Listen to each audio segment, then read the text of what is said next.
Alam mo ba na maraming kabataan ngayon ang gustong gumawa ng sariling desisyon sa buhay? At wala naman talagang masama doon. Pero minsan, nakakalimutan natin na may mga tao na mas matagal nang naglalakbay sa buhay kaysa atin. At yon ang ating mga magulang.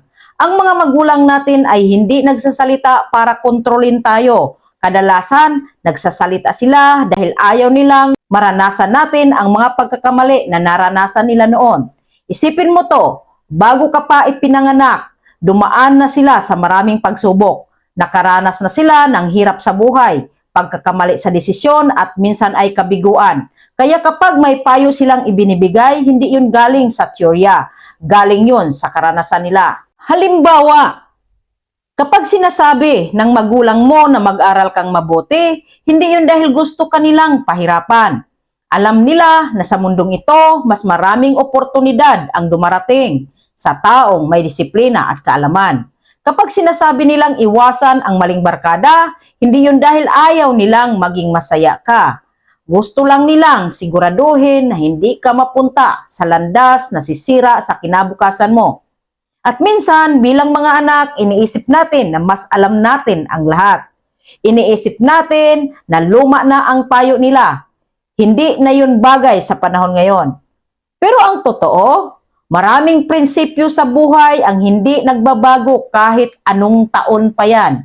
Ang respeto, ang sipag, ang pagiging responsable, ang pagpili ng tamang landas. Ito ang mga bagay na matagal nang alam ng mga magulang natin. Hindi ibig sabihin na palaging tama ang lahat ng sinasabi nila. Pero kung ang payo nila ay para sa ikabubuti mo, para sa kinabukasan mo, at para hindi ka mapahamak, minsan ang pinakamatalinong desisyon ng isang anak ay makinig muna. Hindi ka mababawasan ng pagkatao kapag nakinig ka sa magulang mo. Sa totoo lang, mas lalo kang nagiging matalino sa buhay kapag marunong kang makinig sa karanasan ng iba. Dahil ang ibang tao natututo sa sariling pagkakamali, pero ang taong tunay na matalino natututo sa karanasan ng iba.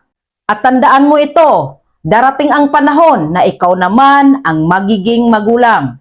At kapag dumating ang araw na yon, maintindihan mo kung bakit may mga payo na paulit-ulit sinasabi ng mga magulang mo noon. Dahil ang totoo, ang mga magulang ay hindi perpekto, pero ang pagmamahal nila sa anak nila ay tunay at walang kapalit. Kaya kung may magulang ka pa na nagbibigay ng payo sa iyo ngayon, pakinggan mo sila.